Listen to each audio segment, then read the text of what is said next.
ګرانو مینوالو وړمه ورځ په درګۍ جبند وابدار رسټ هاوس کې د اندازې ټي وي د سوري لاندې د پیرزونې په نوم یو دستوره وشوه او په دې دستوره کې د پښتو ژبې ډېرو لویو شاعرانو، ادیبانو، منورینو چې په هغې کې رحمت شاه سایل او ډاکټر خالد زیار، میر رضا سایل، پروفیسر ډاکټر صاحب شاه صادر د هغې دا تخلیقي او تحقیقي خدماتو په اعتراف کې د عوامي نېشنل پارټۍ صوبایي صدر ښاغلي ایمل ولي خان په لاس کې د هغې پسماندګانو ته شیلډونه ورکړو او د دې شیلډونو سره څه نغد هم دي خو د هغې په هغه اعلان ونه کړو او دی ویل چې به د دې د قد قامت سره سمې نه وي خو دا دی چې بس دا یو اعترافي هغه دی. نو زما په خیال چې دا انګریزي کې دا دستوره او په دې کې بیا د عوامي نېشنل پارټۍ د صوبایي صدر ایمل ولي خان راتګ او د هغه په لاس د دغې ارواښادو د کورنۍ خلکو ته شیلډونه ورکول او په دې کې بیا زموږ محترم رحمت شاه سایل صاحب ته ایوارډ ورکول دا یو داسې هڅه ده چې څومره هم وقدرولی شي، څومره هم وستایلی شي، نو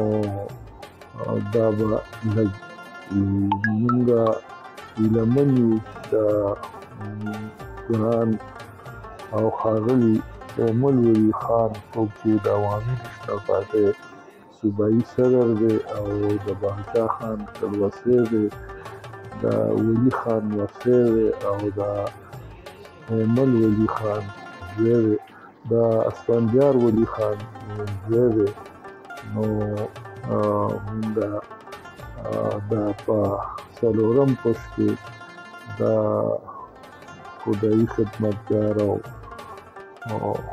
د هغې یو تسلسل دی. نو موږ د هغې نه په ډېر تمه لرو چې هغه د خپل ور نیکه باچا خان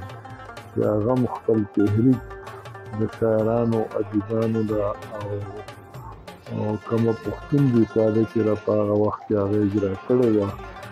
نو دې څیزونو نه هغه ډېر زیات زور ورکړ. نو دغه شان دا دستوره عوامي نېشنل پارټۍ نور هم دستورې کړې وي او موږ هیلهمن یو چې دا دستورې دا به دوام ولري او دغه شان چې په نورو علاقو کې زموږ د پښتو ډېر ښاغلي او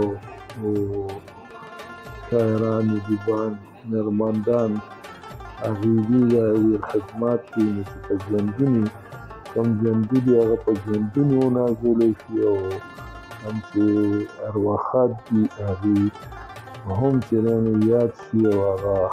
هغې په ویاړ دغه شان دستورې وشي. په دې موقع د ډاکټر خالد زیار مشر ورور رازق جان ایډوکیټ صاحب او مکرم خان سبا هغه ایمل ولي خان ته د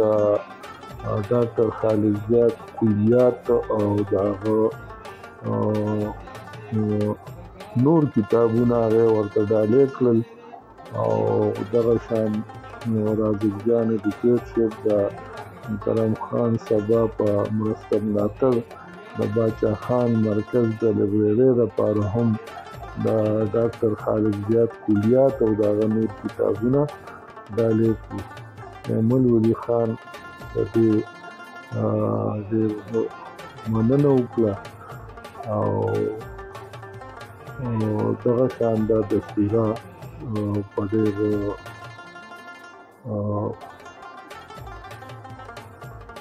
ښه شان سره سر ته ورسېده او زمونږ پښتو چې څومره مینان دي هغه